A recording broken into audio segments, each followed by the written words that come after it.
Salut à tous, bienvenue sur cette nouvelle vidéo.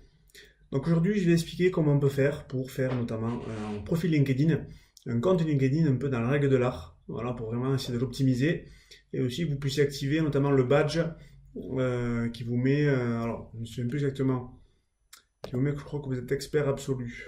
On va voir sur mon profil, voilà, qui vous met que vous êtes expert ici. Ça veut dire que vous avez bien tout rempli. Alors, je vais expliquer ça du coup dans cette vidéo. Juste avant, voilà, on vient aussi de lancer un podcast avec Julien Bréal qui s'appelle Interaction. Donc ce podcast, en fait, chaque semaine, on va aller à la rencontre avec des professionnels du digital, pardon, et aussi des gens qui travaillent sur les réseaux sociaux. Donc vous allez apprendre plein de choses sur les techniques pour faire de l'acquisition, sur comment on s'y raconte des histoires, comment on fait pour capter l'attention des gens. Donc je vous invite à le suivre, voilà, vous le trouverez en tapant sur SoundCloud et je mettrai ou sur Apple Podcast.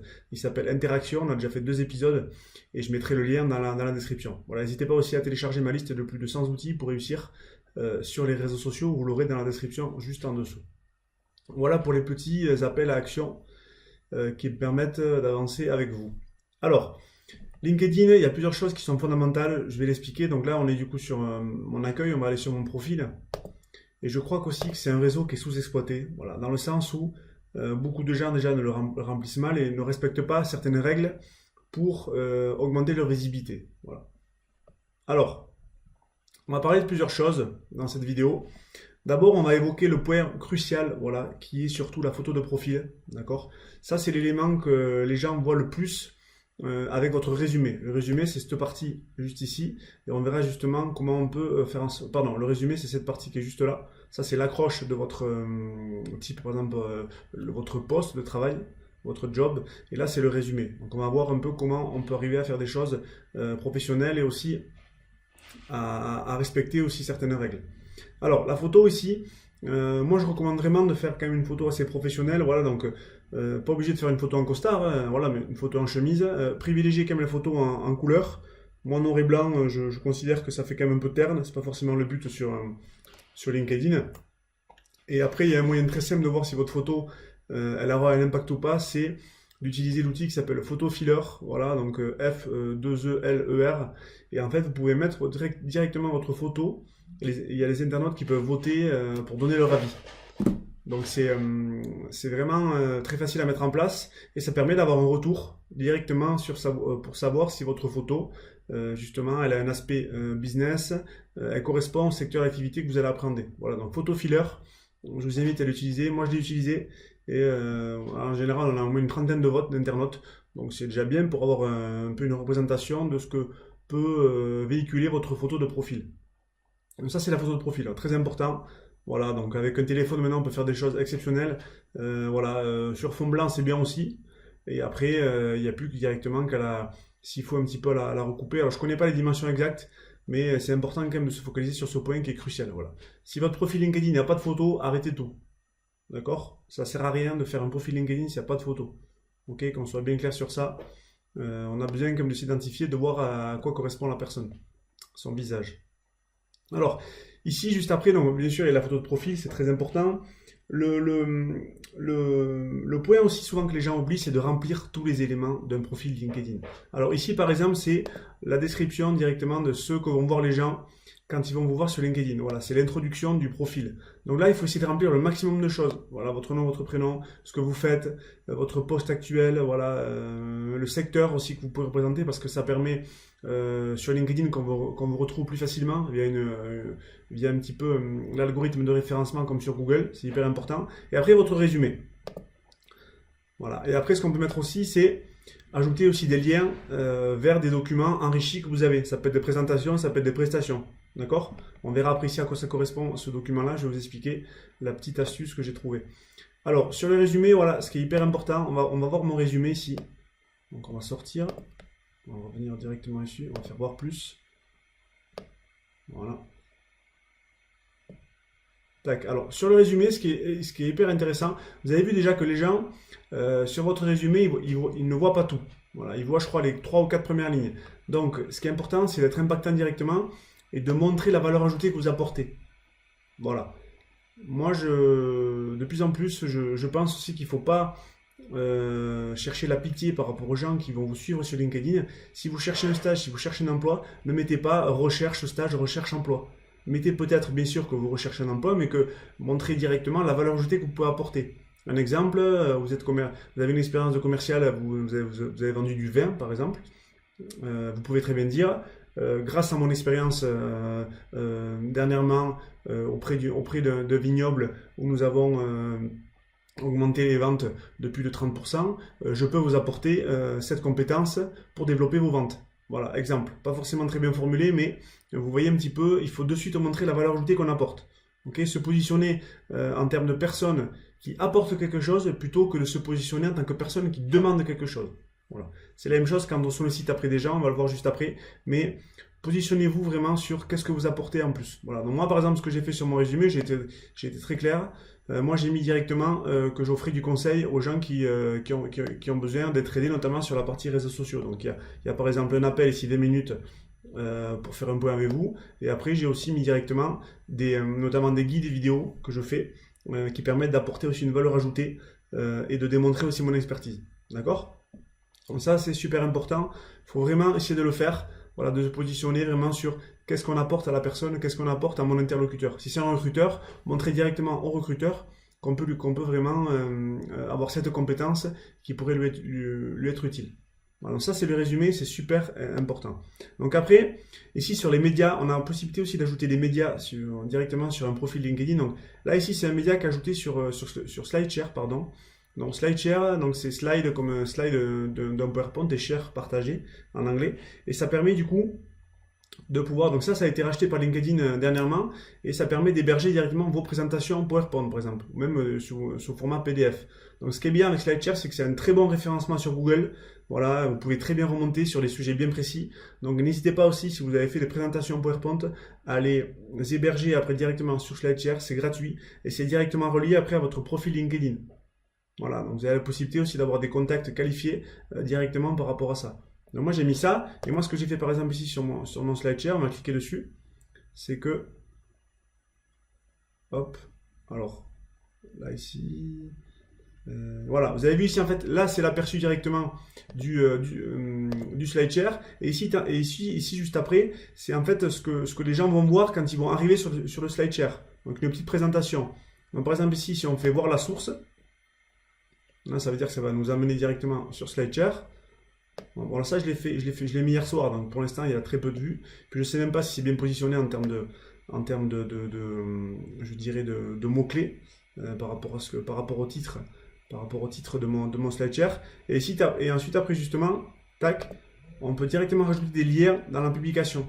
Voilà, donc ça peut être des liens vers votre CV, ça peut être si vous hébergez votre CV en ligne, type sur de YouBuzz, même ça peut être un lien vers votre profil LinkedIn, ça peut être un lien vers même une chaîne YouTube, ça peut être un lien vers un autre document que vous avez fait et qui vous a apporté de la valeur ajoutée. Voilà, donc n'hésitez pas à faire ça.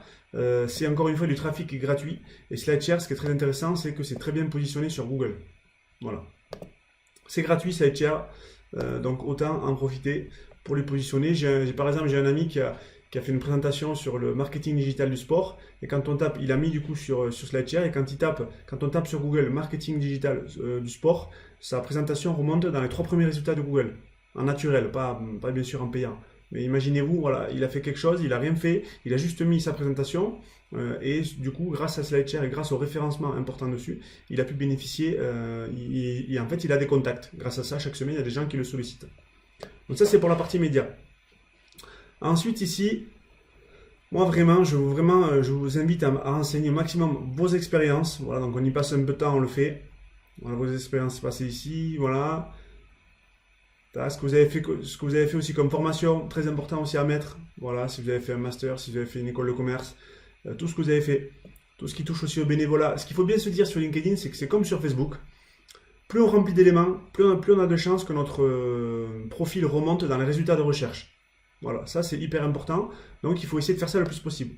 Voilà, les compétences, vous mettez ce que vous avez. Voilà. Et n'hésitez pas aussi à demander des recommandations. Alors attention après aux recommandations croisées. Voilà, il y a des gens qui s'amusent aussi à faire ça. LinkedIn peut le détecter et peut justement baisser le niveau par rapport à votre recommandation. Mais c'est un bon moyen aussi. Comme auparavant, on avait des lettres. Par exemple, j'ai fait un stage d'une entreprise. Mon N+1 m'avait fait une lettre de recommandation. C'est la même chose sur LinkedIn. Et ce qui est bien, c'est qu'il y a une trace directement disponible sur Internet en version numérique. Donc ça, il faut essayer de le faire. C'est vraiment bien. Et après, donc voilà. Moi, je donne comme conseil de vraiment renseigner le plus de choses possible. Voilà, on va cliquer sur tout voir. Voilà, donc ça ne m'intéresse pas. Donc vous renseignez tout, vos expériences, vos formations, ce que vous avez fait, les documents sur lesquels vous avez travaillé, c'est hyper important. D'accord? Donc ça c'est pour la partie du coup, vraiment pour remplir tous les champs possibles, c'est hyper intéressant et c'est surtout ça qui vous amène de la valeur ajoutée. Vous avez par exemple ici, moi si je clique sur on va aller sur mon profil, tac, je reviens sur mon profil. Voilà, on descend. Ici, on voit apparition dans les résultats de recherche. Ça veut dire que, par exemple, quand des gens ont tapé réseaux sociaux sur LinkedIn, ils sont tombés sur mon profil. Voilà, et ça, c'est quelque chose qui date d'aujourd'hui. Donc, ça veut dire que potentiellement, je peux avoir des contacts pour de la prestation, pour de l'accompagnement. Donc, il ne faut pas s'en priver. D'accord? Et ça, c'est quoi? C'est dû aussi parce que j'ai mon profil qui est à jour et j'ai un statut qui est expert. Voilà, ça, LinkedIn vous le dira. Voilà, je crois que même c'est expert absolu, le nom du profil. Donc ça, il faut vraiment essayer de le faire. Ça prend un peu de temps, mais une fois que c'est fait, on n'a plus à le refaire. Et bien sûr, on met à jour. Ça, c'est bien sûr, c'est primordial à faire. Alors, ensuite, pour terminer la vidéo, je vais voir aussi quelque chose d'important avec vous, c'est comment on fait pour ajouter des contacts qualifiés, voilà, de façon automatique. Donc moi, ce que je fais, c'est que j'utilise une extension qui s'appelle ici, alors où est-ce qu'elle est? Voilà, ça s'appelle The Inviter. Et grâce à The Inviter, je peux directement inviter des personnes. Alors ce que je fais, c'est que de façon qualifiée et de façon personnalisée. Alors par exemple, je vais taper DRH ici. Voilà. Je tape DRH, je vais cliquer sur personne. Bon, après, je vais mettre ici, vous allez voir. Ici, je vais mettre donc deuxième niveau. Et après, je pourrais mettre des régions, Paris, enfin la langue et tout ça. On ne va pas forcément rentrer trop dans les détails. Et je lance ici. Là, vous avez vu, du coup, l'extension, elle est connectée. Elle est ici, en fait, je l'ai déjà connectée moi. Je fais Launch The Inviter et là, je peux directement envoyer un message personnalisé. Et vous avez vu ici, il y a marqué First Name. Ça veut dire qu'après, automatiquement, quand je vais lancer l'extension, ça va automatiquement reprendre le prénom du profil LinkedIn de la personne. Voilà, donc souvent, les gens tiquent un peu sur ça, sur la partie automatisation. Pourquoi? Parce que ce n'est pas personnalisé. Or là, c'est personnalisé, vous ne prenez aucun risque. Et vous augmentez tous les jours un petit peu votre réseau. Et ce qui est intéressant aussi avec LinkedIn, c'est qu'une fois qu'une personne est en relation avec vous, est en connexion, automatiquement, elle fait partie de vos abonnés. Donc ça veut dire qu'après, si vous créez du contenu, vous avez plus de visibilité. D'accord? Donc ça, c'est hyper intéressant. Voilà, donc là, on a fait le tour sur ça. Vraiment, essayez de remplir au maximum votre profil et faire en sorte qu'il soit pertinent par rapport à ce que vous avez fait. Voilà, donc je rappelle, photo de profil, renseignez au maximum ce que vous faites, les expériences que vous avez. Et surtout, n'hésitez pas aussi à partager des publications, notamment sur les présentations avec notamment SlideShare. Ça, c'est hyper intéressant parce que ça permet d'augmenter aussi votre expertise et aussi que les gens aient une meilleure impression de vous. Voilà. Voilà, donc j'espère que cette vidéo vous aura plu. Je ferai certainement une autre vidéo pour expliquer aussi quel type de contenu on peut faire sur LinkedIn. Voilà, notamment via les articles, via les posts. On verra que LinkedIn, c'est un algorithme qui est vraiment différent des autres réseaux sociaux et qui favorise aussi beaucoup le texte. Donc il y a vraiment des opportunités à prendre. Croyez-moi, vraiment, c'est un réseau qui est vraiment sous-exploité et qui peut vous permettre vraiment d'accroître vos opportunités professionnelles et bien sûr aussi de rencontrer des gens. Voilà, on terminera sur ça. C'est vraiment votre premier objectif. Si vous devez avoir un seul objectif sur LinkedIn, quand vous êtes notamment en recherche d'emploi, c'est rencontrer les personnes qui sont sur le réseau. Fixez-vous des objectifs, à savoir peut-être d'en rencontrer 2-3 par semaine, peut-être beaucoup 2-3 par semaine, de rencontrer une personne dans votre réseau par semaine, et après mesurer les résultats. Voilà, et quand on rencontre des gens, c'est toujours beaucoup plus impactant parce que n'oubliez pas quand même qu'on est aussi des êtres humains et que quand on rencontre des personnes en physique, automatiquement, cette personne, on va la reconnaître. Voilà, donc c'est hyper intéressant. Voilà, j'espère que cette vidéo vous aura plu. N'hésitez pas à me suivre sur les différents réseaux sociaux. Je partage des conseils, des astuces pour vous aider à maîtriser un peu plus les réseaux sociaux et aussi à obtenir des clients grâce à ça. Et on se retrouve bientôt pour une nouvelle vidéo. Salut, ciao!